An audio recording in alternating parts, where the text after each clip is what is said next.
കഴിഞ്ഞതെല്ലാം മറന്നേക്ക്, നാളെ മുതൽ കഫേയിലേക്ക് പോരെ എന്ന് ബേലയെ മയക്കി വീണ്ടും കരുണമായി അടുപ്പിക്കാനുള്ള ആ ബുദ്ധിക്ക് പിന്നിൽ സിദ്ധാണെന്ന് നമ്മൾ കണ്ടു. പക്ഷേ എന്താണ് അതിനു മുമ്പ് അവിടെ നടന്നത്? അഹാനെ കണ്ട അതിശയത്തിൽ അവിടെ നടത്തുന്ന സംസാരത്തിൽ നിന്നാണ് കരൺ മനസ്സിലാക്കുന്നത് അഹാൻ സിദ്ധിന്റെ സെക്കൻഡ് വൈഫിലുള്ള മകനാണെന്ന്. ഈ മകനെ ഉപേക്ഷിച്ച് ഇയാളുടെ മറ്റൊരു മകനായിരുന്നു നീ എന്നറിഞ്ഞിരുന്നെങ്കിൽ ഒരിക്കലും ജോലിക്ക് വയ്ക്കില്ലായിരുന്നു എന്നെല്ലാം കരൺ പറയുന്നതിലൂടെ നമുക്ക് മനസ്സിലാവുന്നത് 12 കൊല്ലം മുമ്പ് സിദ്ധുമായി പിണങ്ങിപ്പോയതാണ് കരണും അവൻ്റെ അമ്മയും. അതിനു കാരണമായ 2ാം വിവാഹത്തിൽ ഉണ്ടായ മകൻ അഹാനും. എന്നാൽ സിദ്ധാകട്ടെ അകന്നുപോയത് നിന്റെ സ്വന്തം തീരുമാനമായിരുന്നെന്നും ഞാൻ ഒരിക്കലും ഉപേക്ഷിച്ചിട്ടില്ലെന്നൊക്കെ പറഞ്ഞ് ധരിപ്പിക്കുന്നതും നമ്മൾ കാണുന്നത് പെട്ടെന്ന് തന്നെ വരുതിയിലാവുന്ന കരണിനെ. ശേഷം അയാളുടെ നിർദ്ദേശപ്രകാരം ബേലയെ വിളിച്ചങ്ങനെ പറഞ്ഞപ്പോൾ അഹാന് ചെറിയ വിയോജിപ്പുണ്ട്. തുടക്കം മുതലേ ഇവരെല്ലാം വരുതിയിലാക്കാൻ ശ്രമിച്ചുകൊണ്ടിരിക്കുന്നത് ഞാനാണെന്നും ഇപ്പോൾ കയറി വന്ന് അതിന്റെ ക്രെഡിറ്റ് എടുക്കാൻ നോക്കേണ്ടെന്നൊക്കെ പറയുന്നതിലും സിദ്ധ് ബേലയുടെ കാര്യം കരൺ ഡീൽ ചെയ്യട്ടെ എന്ന തീരുമാനം ഇതുവരെയും അറിയിക്കുന്നു. അലിയുടെ പവറിനെ പറ്റിയെല്ലാം അറിഞ്ഞ് അഡീബ അവനെ ബ്ലാക്ക് മെയിൽ ചെയ്യുവാണെന്ന് ബഗ്ഗു അറിഞ്ഞു കഴിഞ്ഞിട്ടുണ്ട്. ഇത് ബേലയും അറിയിച്ച് എന്തായാലും ഇനിയും ഇടയിൽ കയറി ഒരു പ്രശ്നവും വിളിച്ചു വരുത്തില്ലെന്നും അവൾ തീരുമാനിക്കുന്നു. താനിയയോടുള്ള ഡൗട്ട് ബേല ബഗ്ഗുവിനോട് പ്രകടിപ്പിക്കുന്നെങ്കിലും അവൾ നല്ലൊരു ഫ്രണ്ടാണെന്ന് പറഞ്ഞതിനെ തള്ളിക്കളയുന്നു. ചാമ്പ്യൻസ് ട്രോഫി സെമി ഫൈനലിൽ ഇനി ദിവസങ്ങൾ മാത്രം ബാക്കി. ട്രെവർ മുമ്പത്തെ പ്രവൃത്തിയിൽ കായിയോട് ഗെയിമിന്റെ സ്ട്രെസ് കാരണമൊക്കെ അല്ലേ എന്ന് ക്ഷമ ചോദിക്കുന്നതിലും അടുക്കുന്നില്ല. അവന് നല്ല ഫീലിംഗ് ആയിട്ടുണ്ട് ഈ കാര്യത്തിൽ. പ്രാക്ടീസ് ടൈമിലെ രൺവീർ അലി അകന്നു നിൽക്കൽ കാണുന്ന അഹാൻ നിങ്ങൾ ഒരുമിച്ചാൽ മാത്രമേ ഗെയിം പ്ലേ സെറ്റായി വരുള്ളൂ എന്ന് പറഞ്ഞ് അവരെ വീണ്ടും പരസ്പരം സോറി പറഞ്ഞ് ഒന്നിപ്പിക്കുമ്പോൾ അതവൻ്റെ കുതന്ത്രമാണെന്ന് പ്രത്യേകം പറയണ്ടല്ലോ. അകന്നു നിൽക്കാതെ ഒരുമിച്ച് നിർത്താനുള്ള സാഹചര്യം ഒരുക്കുന്നതിന് പിന്നിൽ ആ ട്രോഫി ഒന്നിച്ചു പിടിക്കാൻ വേണ്ടിയാണ്. ടീമിന്റെ വിജയം ഇവർ മുൻകൂട്ടി തന്നെ നിശ്ചയിച്ചു കഴിഞ്ഞു. ഇക്കാര്യങ്ങൾ അഹാൻ വന്ന് സിദ്ധിനെ അറിയിക്കുമ്പോൾ ബേലയുടെ മേൽ എപ്പോഴും ഒരു ശ്രദ്ധ വേണമെന്ന് സിദ്ധ് കരുണയും അലേർട്ടാക്കുന്നു. താനിയ കാർത്തിക്കിന്റെ ഇന്റേൺ ആണെന്ന് ബഗ്ഗു അറിയുന്നത് ഇപ്പോഴാണ്. അവരുടെ സംസാരത്തിൽ താനിയ FBയിൽ പുതിയ അക്കൗണ്ട് എടുത്തതാണല്ലോ എന്ന് ചോദിക്കുമ്പോൾ അവരുടെ മറുപടി ആകട്ടെ ക്യാമ്പസിൽ വരുമ്പോൾ അക്കൗണ്ട് എടുത്താലല്ലേ നിറയെ ഫ്രണ്ട്സിനെ കിട്ടുള്ളൂ എന്ന്. താബുവിനെ കിട്ടാത്തത് കൊണ്ട് തന്നെ കാർത്തിക് അന്ന് ബോക്സിൽ നിന്ന് കിട്ടിയ ഗ്രന്ഥം എങ്ങനെയെങ്കിലും ഡീകോഡ് ചെയ്യാൻ ശ്രമിക്കുകയാണ്, അതും താനിയുമായി. കാർത്തിക് അതിൽ കണ്ടുപിടിച്ചൊരു കാര്യം ബഗ്ഗുവിന് കാട്ടിക്കൊടുക്കുന്നു. ഒരു പേജിൽ സിമ്പിൾ എടുക്കുമ്പോൾ അതിൽ നിന്നും പ്രകാശം. നമുക്ക് സഹായകരമായ എന്തോ ആണ് ഇതെന്ന് കാർത്തിക് സംശയിക്കുന്നത്. പക്ഷേ ഇത് ഡാർക്ക് ഫോഴ്സിനെ പറ്റിയുള്ള ബുക്കല്ലേ, താബു ഇല്ലാതെ ഇത് സത്യമാണോ അല്ലയോ എന്ന് എങ്ങനെ കണ്ടുപിടിക്കുമെന്നുള്ള കുഴപ്പിക്കുന്ന ചോദ്യം ബഗ്ഗുവിൽ നിന്നും. കഫേയിൽ ഇതേ സമയം അഹാൻ ബേലയുടെ കരുണമായുള്ള ഡേറ്റിങ്ങിനെ കുറിച്ച് ചോദിക്കുവാണ്. വലിയ കുഴപ്പമില്ലെന്ന് നിൽക്കുന്ന അവളോട് വീണ്ടും ഡേറ്റിങ്ങിന് പോയാൽ കൂടുതൽ മെച്ചപ്പെടുമെന്ന് അങ്ങനെ പ്രേരിപ്പിക്കുന്നു. തിരികെ വീട്ടിലെത്തിയ ശേഷം കാർത്തികിനെയും ആസ്മയുടെയും അടുത്ത് പോയതായി അറിഞ്ഞ് താബുവിനെ പറ്റി എന്തെങ്കിലും വിവരം ലഭിച്ചോ എന്ന് ആകാംക്ഷ. ഒരു വിവരവുമില്ല. അങ്ങനെ രാത്രി വൈകി സിദ്ധിന്റെ പിടിപാടിൽ വിന്നേഴ്സിനുള്ള ചാമ്പ്യൻസ് ട്രോഫി കിട്ടുന്നതോടെ അഹാനും മീരയും ആ ക്രിസ്റ്റൽ അതിനുള്ളിൽ ആരും അറിയാത്ത തരത്തിൽ പിടിപ്പിക്കാനുള്ള ശ്രമവും. കരണം കഫേയിലുണ്ട്. അകന്നു നിന്ന സ്റ്റെപ്പ് ബ്രദേഴ്സിന്റെ ഈഗോയും കോംപ്ലക്സും ഇരുവരും തെളിഞ്ഞു കാണാം. അഡോപ്റ്റഡായ മീരയാകട്ടെ തമ്മിൽ ഭേദമെന്നുള്ള മട്ടിലുള്ള സംസാരവും. അവൾ രൺവീറിനോട് പവർ ഉപയോഗിച്ചാണേലും എങ്ങനെയും കപ്പെടുക്കണമെന്ന് എരിയേറ്റുന്നു. അങ്ങനെ സെമി ഫൈനൽ മാച്ചിൽ രൺവീർ അപകടകരമായ രീതിയിൽ പവർ ഉപയോഗിച്ച് സ്കോർ ചെയ്യുന്ന കാണുന്ന മറ്റു കൂട്ടർക്കും കളി കാണുന്ന ആസ്മയ്ക്കും താനുവിനും കാർത്തിക്കിനും അത് പെട്ടെന്ന് തന്നെ മനസ്സിലാവുന്നു. എന്തായാലും ഒടുവിൽ കളി ജയിക്കുമ്പോൾ അഭിനന്ദിക്കാനെത്തുന്ന സിദ്ധും. ഇയാളെ കാണുന്ന താനുവും മറ്റു 2 പേരും ഇങ്ങോട്ടേക്ക് വരരുന്ന രമ്യമായി പറയുമ്പോഴും അയാൾ ഇൻഡയറക്റ്റായി സംസാരിക്കുന്നത് പവറിനെ കുറിച്ച്. ഞാൻ വന്നാലും ഇല്ലെങ്കിലും കുട്ടികൾ അവരുടെ ടാലൻറ്റുകൾ അതെന്തായാലും 18 വയസ്സ് കഴിഞ്ഞാൽ പുറത്തു കൊണ്ടുവരാൻ പൂർണ്ണ സ്വാതന്ത്ര്യമുണ്ടെന്ന് പറഞ്ഞ് പോകുന്നു. ശേഷം രൺവീർ പബ്ലിക്കായി പവർ ഉപയോഗിച്ചത് ചോദ്യം ചെയ്യുന്നതിലും അവൻ അതിനെ ന്യായീകരിച്ച് ഫൈനൽ കഴിയുമ്പോൾ എല്ലാവർക്കും കാര്യം പിടികിട്ടുമെന്ന് പറഞ്ഞ് പോകുന്നു.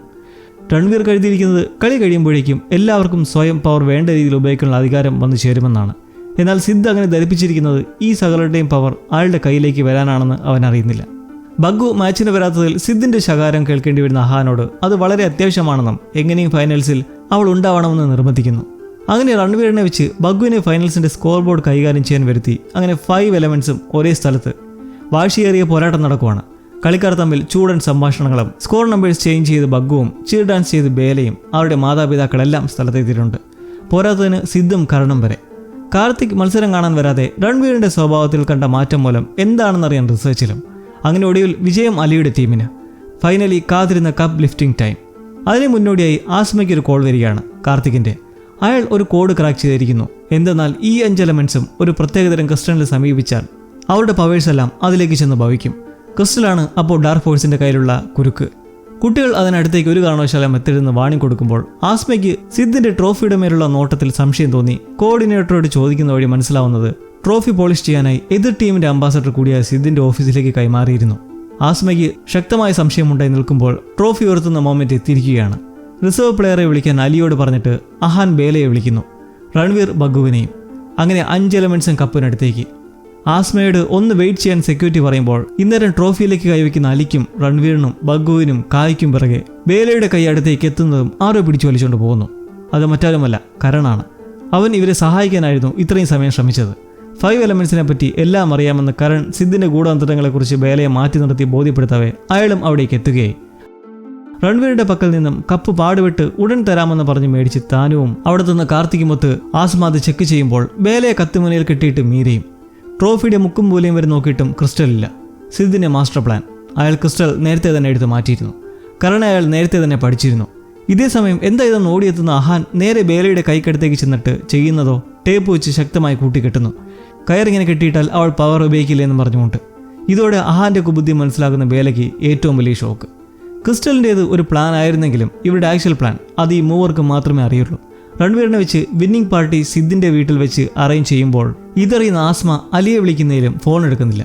വീണ്ടും വിളിക്കുമ്പോൾ സ്വിച്ച് ഓഫ്. കാരണം രൺവീർ എല്ലാവരോടുമായി സെലിബ്രേഷൻ വിത്ത് നോ ഫോൺസ് എന്നും പറഞ്ഞ് സകലരുടെയും മൊബൈലും മേടിച്ചു വെക്കുന്നതിന് പിറകെ കായയെ കൊണ്ടവൻ പവേഴ്സിനെ പറ്റി പറഞ്ഞ് അവിടെയുള്ള ഗരാഷിലേക്ക് എത്തുന്നു. അലിയുടെ ടവർ ലൊക്കേഷൻ മനസ്സിലാക്കി സിദ്ധിന്റെ വീടാണെന്ന് കണ്ട് ആസ്മയും കാർത്തിക്കും താനും വെച്ചുപിടിക്കുമ്പോൾ എന്നാൽ ഗരാഷിൽ നിൽക്കുന്ന രൺവീറിന് പിന്നിൽ നിന്നൊരടി. അത് മീരയാണ്. എന്നിട്ട് അവൾ കായയുടെ കഴുത്തിൽ കത്തിവെക്കുന്നു. സിദ്ധ് മഹാനും അവിടെ എത്തിയിരിക്കുന്നു. ഇതെല്ലാം കണ്ട് കാറിൽ ട്രാപ്ഡായിരിക്കുന്ന ബേലയും കരണം. ഇവരെ പിടിച്ചുകൊണ്ടുപോകുന്നത് മുമ്പ് കണ്ട താനിയ ഇക്കാര്യം കാർത്തികിനെ അറിയിക്കുന്ന വഴി ഇവർ കിഡ്നാപ്പ് ചെയ്തതായി മനസ്സിലാക്കി വണ്ടിയിൽ പായുമ്പോൾ ഇന്നേരം കായിയും ബേലയും കരണിനെയും അബോധാവസ്ഥയിലുള്ള രൺവീറിനെയും കെട്ടിയിട്ട ശേഷം ഇനി അലിയും ബഗുവിനെയും ഇവിടെ എത്തിക്കാൻ മീരയെയും അഹാനെയും ഏൽപ്പിച്ചിട്ട് സിദ്ധ് നേരെ ലൈബ്രറിയിലേക്ക് പോകുന്നു. അവിടെയാണ് ക്രിസ്റ്റൽ ഒളിപ്പിച്ചു വെച്ചിട്ടുള്ളത്. അലി രൺവീറില്ലാത്ത തക്കത്തിന് മുമ്പ് ആസ്മ വിളിച്ചത് ഓർമ്മ വന്ന് ഫോൺ എടുത്ത് തിരികെ വിളിക്കുന്നത് വഴി ഇതെല്ലാം ട്രാപ്പാണെന്ന് മനസ്സിലാവുന്നു. എന്നാൽ ഈ ക്ഷണം തന്നെ മീര എത്തി അലിയെ സ്റ്റെപ്പിൽ നിന്ന് താഴേക്ക് തള്ളിയിടുന്നതോടെ അവൻ്റെ ബോധം പോവുകയാണ്. ബഗുവിനടുത്തേക്ക് അഹാനും എത്തുമ്പോൾ കാര്യങ്ങളെല്ലാം കൈവിട്ടു പോകുന്ന അവസ്ഥ. 5 പേരെയും ഒരുമിച്ച് ക്രിസ്റ്റൽ തുടിയിപ്പിച്ച് പവർ മൊത്തം അതിലാക്കാനുള്ള പ്ലാൻ കരളിൽ നിന്നറിയുന്ന ബേല എന്ത് ചെയ്യണമെന്നറിയാതെ ഇരുന്നിട്ട് കായയെ വിളിച്ച് സംസാരിക്കുവാണ്. നമ്മളിങ്ങനെ ഒന്നും ചെയ്യാൻ പറ്റാതെ ഇരുന്നാൽ ഇന്ന് എല്ലാവരുടെയും മരണമാണ്. താനും ആൻറ്റിയെയും നാനിയെയും ഒന്നും ഇനി കാണാൻ പറ്റില്ല. ഇപ്പോൾ തന്നെ പേടിച്ചു ഉറച്ചിരിക്കുന്ന കായ് ഇതുകൂടി കേൾക്കുന്നതോടെ വീണ്ടും വെപ്പറപ്പെട്ട് എനിക്ക് മരിക്കേണ്ടെന്നും പറഞ്ഞ് അലറി കരയുന്നതും അവൻ്റെ കയ്യിൽ നിന്നും പവർ രൂപപ്പെട്ട് അത് കരണിലേക്ക് ചെല്ലുന്നു. ബേല ട്രൈ ചെയ്തതും ഇങ്ങനെ എന്തെങ്കിലും നടക്കാനായിരുന്നു. കരണിലേക്ക് ആ പവർ വന്ന് എത്തുന്നതും തൊട്ടടുത്ത നിമിഷം അവനൊരു കുട്ടിയായിരിക്കുന്നു. കായുടെ മറ്റൊരു അത്ഭുത ശക്തി. കരൺ അവൻ്റെ കുട്ടിക്കാലത്തേക്ക് ട്രാൻസ്ഫോം ആയിരിക്കുന്നു. ഇനി എങ്ങനെ അവർ രക്ഷപ്പെടും? കാത്തിരുന്നു കാണാം.